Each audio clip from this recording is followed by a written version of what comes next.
नौजवान था और यतीम भी था। शौक बन गया दीन पढ़ने का। मोहल्लेदार इलाके वाले कहने लगे कहाँ से कमाएगा, ना बाप है, ना माँ है, ना घर है, कहाँ से। हजरत रूमी कहते हैं नौजवान ने जंगल में झोंपड़ी लगा ली। वहाँ वो सुबह मदरसे जाता, शाम को जंगल में रहता, वहाँ अल्लाह अल्लाह करता, सबक याद करता। एक दिन बादशाह की बेटी रास्ता भूल गई, जंगल में आई सहेलियों के साथ, बॉडीगार्ड भी साथ थे पर रास्ता भूल गई।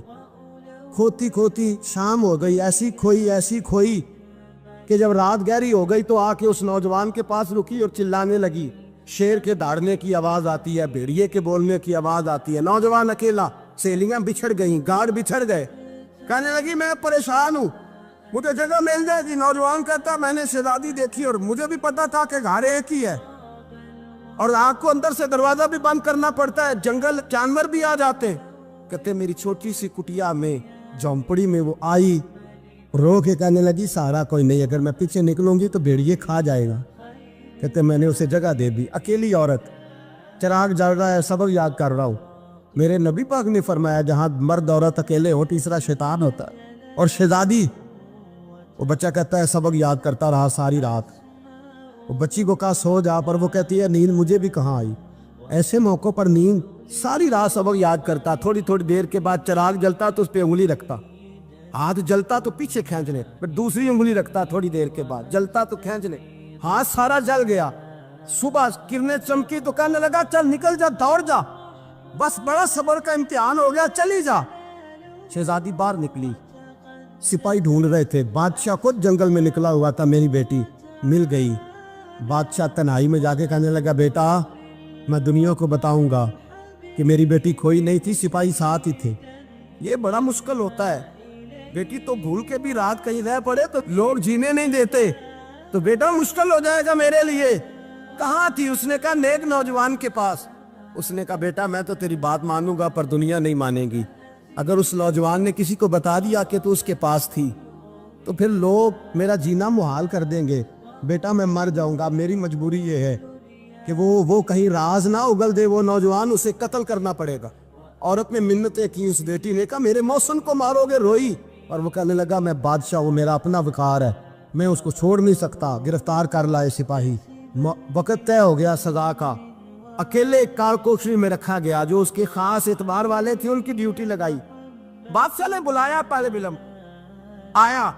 औरत कहने लगी, बेटी कहने लगी एक दफा तो बुलाओ ना, एक सवाल बस पर्दे में रह के पूछना है और फिर जो आपका जी चाहे, मेरे मौसम को मारना तो है, तो मर्जी आपकी।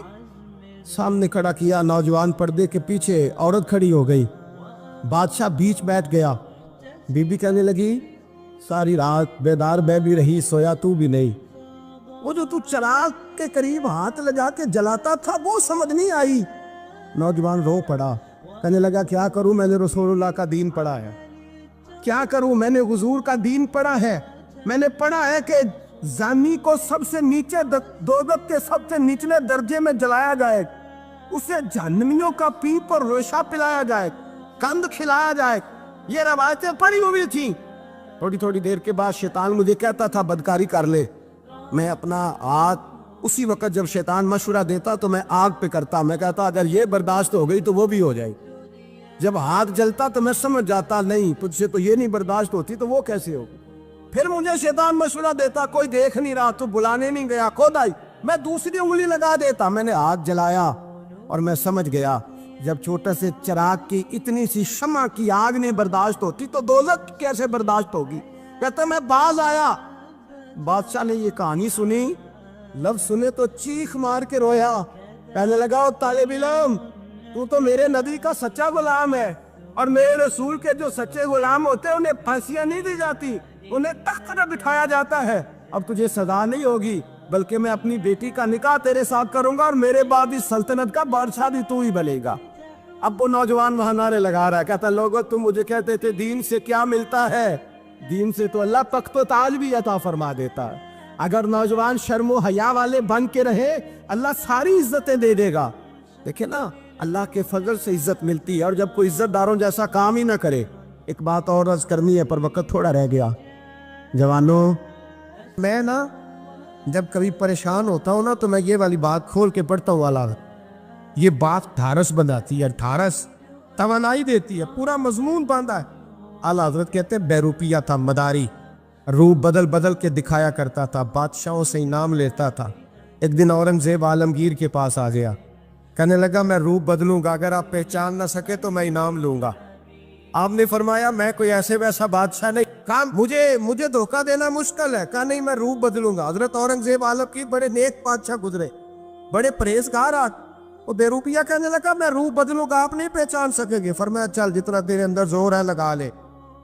حضرت نے اعلان کیا کہ میں نے فوجی بھرتی کر دیں, 2 ماہ کے بعد ٹیسٹ ہوگا. وہ 2 مہینے دوڑتا رہا, رنگ روپ بناتا رہا, آیا ٹیسٹ دینے, 2-3 سپاہیوں کا امتحان لیا. اس کی باری آئی تو 10 روپے دیے, کہنے لگے تیرے آنے جانے کا کرایہ میں نے تجھے پہچان لیا ہے. کچھ دنوں کے بعد جانے لگے سفر پر, تو بھکاری آ گئے خیرات مانگنے. اس نے بھی سارے منہ پر سیاہی مال لی, کپڑے پھاڑ لیے, سر کے بال مڈا لیے, پگے تک کٹا لی, بدرنگ ہو کے آیا. کاسا آگے کیا تو حضرت نے 10 روپے ڈالے, کہنے لگے تیرے آنے جانے کا کرایہ میں نے پہچان لیا ہے. کچھ دن گزرے تو ٹیچر کی ضرورت تھی. اس نے مونچھیں بڑی کر لی, داڑھی نکلی لگا لی, سر پہ جنا کیپ پہن لی, ایک شیروانی لے لی اور ہاتھ میں چھڑی پکڑ کے آیا. کہنے لگا میں استاد ہوں, 2-4 بندوں کا امتحان لیا. اس کی باری آئی تو 5 روپے دیے, 10 روپے دیے, کہا تیرا کرایہ میں نے پہچان لیا. 2 سال گزر گئے. وہ جب بھی آتا حضرت پہچان لیتے. ایک دن سفر پہ جا رہے تھے, بہت بڑا لشکر تھا, جہاد کرنے جا رہے تھے اورنگزیب عالمگیر. تو دیکھا ایک پہاڑی ہے, پہاڑی پہ لوگ جا بھی رہے ہیں آ بھی رہے. اورنگزیب عالمگیر پوچھنے لگے یہاں کیا ہے؟ کہنے لگے بابا جی بیٹھے ہیں دعا کرتے ہیں, اللہ کے نیک بندے ہیں. اورنگزیب کہنے لگے یار پرانے لوگ سارے ہی اللہ والوں کو مانتے, یہ بھی مصیبت آئی ہے جتنی نہیں آئی ہے, سارے لوگ ہی مانتے. کہنے لگے ذرا میں دعا نہ کرا لوں, بچے کام جا رہا ہوں. اورنگزیب بادشاہ تھے, بادشاہ لوگ نازک مزاج ہوتے ہیں. گھوڑے سے اترے, بڑی مشکل سے پہاڑی پہ چڑھے, اوپر گئے تو لائن لگی ہے. بابا جی غار میں بیٹھے, کہنے لگے میں نے ملنا, میں اورنگزیب ہوں. انہوں نے کہا ہمارا بابا اس طرح کا پیر نہیں کہ امیر آئے تو رنگ اور ہو, غریب آئے تو اور ہو. یہاں اگر ملنا ہے تو لائن میں لگ جاؤ, سب ایک جیسے. اب لائن میں کھڑے ہو گئے, 50 آدمی آگے تھے. کہتے ہیں 51واں نمبر تھا. تھک گیا دھوپ میں کھڑا کھڑا. جب میں پہنچا غار کے دہانے تو میں نے بابا جی کے چہرے پہ نظر ڈالی تو بڑا نورانی چہرہ, بڑی خوبصورت لب و لہجہ. میں نے کہا میرے جیسا آدمی بھی پگڑی باندھ لے تو اچھا لگنے لگ جاتا ہے, بڑا خوبصورت انداز. کہتے ہیں میں ان کے پاس اتحیات کی حالت میں بیٹھ گیا. میں نے کہا حضور میں جا رہا ہوں جہاد کرنے, دعا کرنا. بزرگوں نے ہاتھ اٹھائے, اللہ اس کی مدد فرما, دین کو غلبہ عطا فرما, اسے دین کا سچا پکا سپاہی بنا. پھر تھپکی دی, 2-4 نصیحتیں نکال ڈالی. دیکھنا ظلم نہ کرنا, زیادتی نہ کرنا, جب تم جیت کر نہ کرنا, غرور نہ کرنا, نصیحتیں بھی کر دی. کہتے ہیں اب جب میں اٹھا تو 2-4 دینار بطور نذرانہ مسلح کے نیچے رکھے, اور الٹے قدم جب میں غار سے اترا انہوں نے رومال جھاڑا اور اٹھ کے کھڑے ہو گئے. کہنے لگے آج نہیں تو نے پہچانا, آج نہیں تو نے پہچانا, میرا انعام بنتا ہے, آج نہیں پہچانا, لا پیسے. اورنگزیب کہنے لگا یار تو نے حد کر دی, کہاں چڑھا کہاں کھڑا رہا, دھوپ میں تھک گیا, کمال کر دی بھائی تو نے. پتا تو کیا لے گا, اب تو جلدی بتا, وہ کتنے لوگ پیچھے دھوپ میں کھڑے ہیں, لشکر سارا کھڑا ہے, کیا لے گا؟ اس نے کہا سب سے قیمتی ہیرے وہ ہے جو تیرے سر کے تاج میں لگے ہوئے, مجھے تیرا تاج چاہیے. او بھائیو سننا اور یاد رکھنا, میرے اعلیٰ حضرت کہتے ہیں بادشاہ نے سر کے اوپر سے تاج اتارا, بہروپیے کے قدموں میں رکھا اور کہنے لگے یہ لے, اور یہ تو تیرا مانگنے پر میں نے دیا ہے نا, میں واپس آتا ہوں تو آنا میں اپنی مرضی سے بھی تجھے دوں گا. تو نے اورنگزیب جیسے بندے کو دھوکہ دیا, آنا میں اس وقت بھی دوں گا. وہ دے کر بس بات ختم ہو گئی, حق ہو گئی.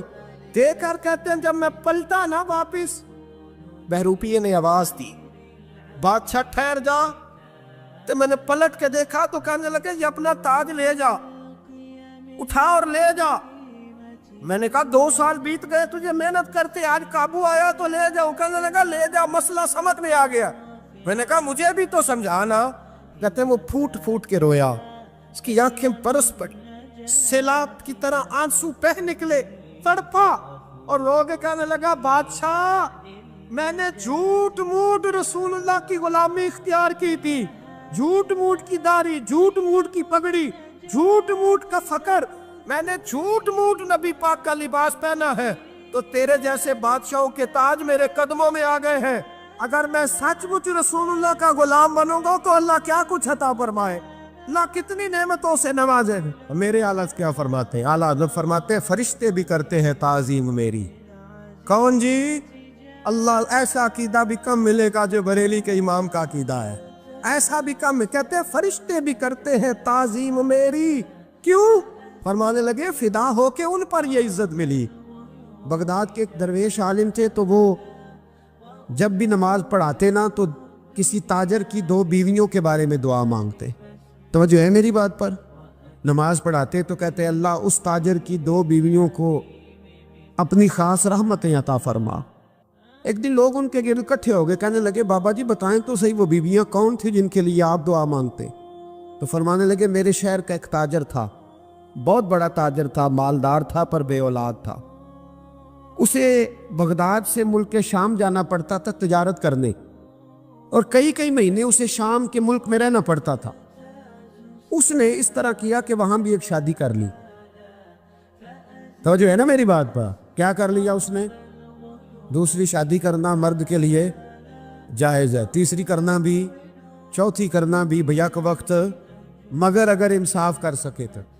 अगर चारों में हम ना आधा मसला सुनते हैं और आधा ही बयान करते हैं, अगर इंसाफ ना कर सके फिर उसके लिए 4 जायज़, फिर वो एक ही रखेगा।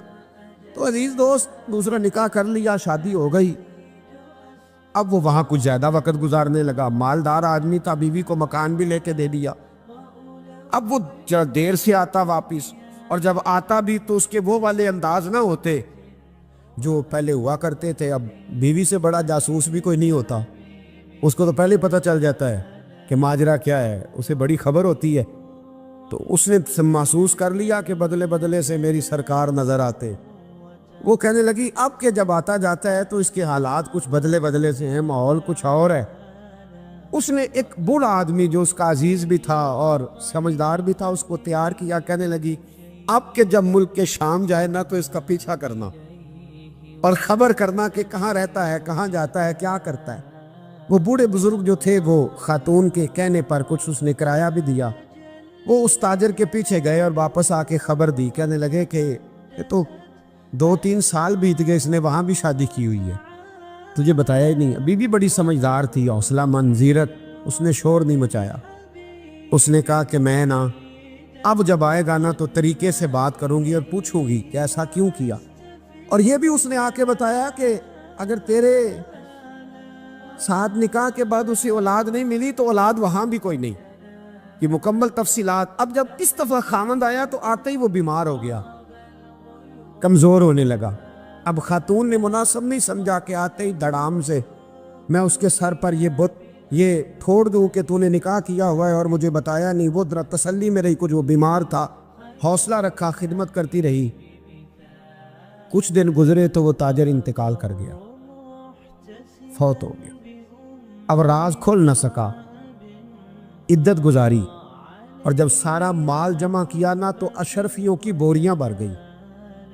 सारा माल उस बीबी का, 4 बोरियों में अशरफियां, 4। यहाँ तो पेट का दोज़ख है, माज़ अल्लाह, भरता ही नहीं। हाल मिन मजीद, हाल मिन मजीद। वो जो कहते थे ना कि बस बाहर चला जाऊं और बाहर मैं कुछ थोड़े से पैसे कमा के 2-3 साल में लौट आऊँगा, फिर यहाँ आके कोई कारोबार करूँगा, वो गए हैं तो वापस नहीं आए। वो जो कहते थे ना बस मैंने इतना सा कारोबार करना है कि मकान बन जाए, उन्होंने 4 मकान भी बना लिए हैं, लेकिन ब्रेक हल में मजीद की दौड़ है। अब 4 बोरियां उस औरत ने छुपाए रखी। कोई बंदा नहीं जानता बगदाद में कि मुल्क के शाम में ताजर की दूसरी बीवी भी है। जब वो फारिग हुई तो उसने उस बूढ़े जासूस को फिर बुलाया और 2 बोरियां ऊंट पे रखी, खुद भी साथ बैठी और मुल्क के शाम गई। अल्लाह अकबर। वो बुजुर्ग कहते हैं मैं ऐसे नहीं दुआ करता। उसको जाके कहने लगी मैं अकेली वारिस नहीं हूँ, आधे की वारिस तू भी है। मैं अकेली वारिस नहीं, ये तक़सीम विरासत है, आधी की वारिस तू भी है। तो रख अपने पैसे, मुझे पता है उसने निकाह किया था पर मुझे बताया नहीं था, तो रख अपने पैसे, मैं तुझे दे रही हूँ, आधे तेरे हैं आधे मेरे हैं। उसने नजर उठाई तो रो पड़ी, कहने लगी नहीं अब ये सारे तेरे ही हैं, اگر تو اللہ سے ڈرتی ہے تو میں بھی رب سے ڈرتی ہوں، اگر تو مصطفیٰ کریم کا کلمہ پڑھتی ہے تو میں بھی اسی نبی کی ماننے والی ہوں۔ کہا بات کیا ہے، میرا کیوں ہے سارا؟ تو وہ خاتون کہنے لگی وہ 2 سال 3 سال سے میرے ساتھ نکاح تھا اور اس نے بتایا تھا مجھے کہ میری بیوی بھی ہے، اور میں غریب تھی تو میرے والدین کو بھی بتایا تھا کہ میری دوسری شادی ہے۔ یہ مکان اس نے مجھے لے کے دیا تھا، میرے تمام اخراجات وہ پورے کرتا تھا، نان و نفقہ کا خیال رکھتا تھا، لیکن اب کہ جب وہ آیا تو وہ بیمار تھا۔ اس نے مجھے بتایا کہ مجھے طبیب نے بتایا ہے کہ میں شدید بیمار ہوں، شاید بچ نہ سکوں۔ تو کہنے لگی وہ مجھے کئی لاکھ روپے بھی دے گیا اور جاتے دفعہ مجھے طلاق بھی دے گیا، فارغ کر گیا۔ کہنے لگا تو جہاں چاہے میرے بعد نکاح کر سکتی ہے، اور کہنے لگا میں چاہتا تھا پہلی بیوی کو بتا دوں، موقع نہیں بنا اور اس کا دل نہ ٹوٹے، بتا نہیں پایا، لہذا وہ مجھے ڈھیر سارے پیسے دے چکا ہے، سارا میرا حصہ مجھے پہلے سے دے چکا ہے۔ میری بہن اب یہ 4 بوریوں میں سے 2 میری نہیں بلکہ 4 کی 4 ہی تیری ہے، تو ہی اس کی حقدار ہے۔ تو بزرگ کہتے ہیں مجھے بتاؤ جن کے اندر اس قسم کے تقوی کی جھلک ہو ان کے لیے ہر نماز کے بعد دعا مانگنی چاہیے کہ نہیں مانگنی چاہیے؟ حضرت عمر کے زمانے میں ایک نوجوان تھا، نیک تھا، مسجد جایا کرتا تھا رات کو۔ تو مسجد جا رہا تھا تو رستے میں ایک عورت نے دعوت گناہ دی، ابن عساکر نے اس کو لکھا ہے۔ تو نوجوان تھا، خواہشات تھی، کچھ طبیعت مائل ہو گئی، ابھی ادھر جا ہی رہا تھا کہ کسی نے آیت پڑھ دی والی من خاف مقام ربی جنتان، جو رب کے سامنے کھڑے ہونے سے ڈرے گا اللہ 2 جنتیں دے گا۔ واقعی ڈر گیا، وہ واقعی ڈر گیا، اتنا ڈرا کہ بے ہوش ہو کے گر پڑا۔ بیماری سے لوگ بے ہوش ہوتے ہیں، پیسے ڈوب گئے بے ہوش ہوتے ہیں، بچے کے غم میں بے ہوش ہوتے ہیں۔ سچ بتاؤ کبھی خوف خدا سے بھی بے ہوش ہوتا کوئی دیکھا ہے؟ ہمارے ہاں تو روز مرہ ہی نہیں ہے بھائی، اور بڑی باتیں ہیں بے ہوش ہونے کی، ڈرنے کی، غش کھانے کی۔ بے ہوش ہو کے گر پڑا، بوڑھے باپ کو کسی نے بتایا بچہ بے ہوش پڑا ہے، اٹھا کے گھر لائے، گھر لا کے کہا بیٹا کیا ہوا؟ نوجوان ہے، چڑھتی جوانی ہے پر پاکیزہ بڑی ہے۔ کہنے لگا ابا جی گناہ کی طرف چلا گیا تھا پر میں نے آیت سن لی جو اللہ کے سامنے کھڑے ہونے سے ڈرے گا رب 2 جنتیں دے گا، میں ڈر گیا تھا، رب واقعی 2 جنتیں دے گا۔ باپ رو پڑے، ابا جی کی آنکھوں میں آنسو آئے اور کہا پتر اللہ بڑا مہربان ہے، اس کے وعدے سچے ہیں، واقعی 2 جنتیں دے گا۔ اس نے پھر ایک چیخ ماری اور اس طرح کی ماری کہ اس کی روح ہی پرواز کر گئی، روح ہی پرواز کر۔ کشتگان خنجر تسلیم را، عشق کی خنجر سے قتل ہو گئے لوگ۔ صبح حضرت عمر کو پتہ چلا کہ انہوں نے تو رات جنازہ بھی پڑھ دیا، تدفین بھی کر دی۔ جناب عمر فرمانے لگے اتنا نیک نوجوان خوف خدا سے دنیا سے چلا گیا، مجھے کیوں نہیں بلایا میں جنازہ پڑھتا؟ فاروق اعظم فرما رہے ہیں میرا شوق تھا میں اس کا جنازہ پڑھتا۔ کہ حضور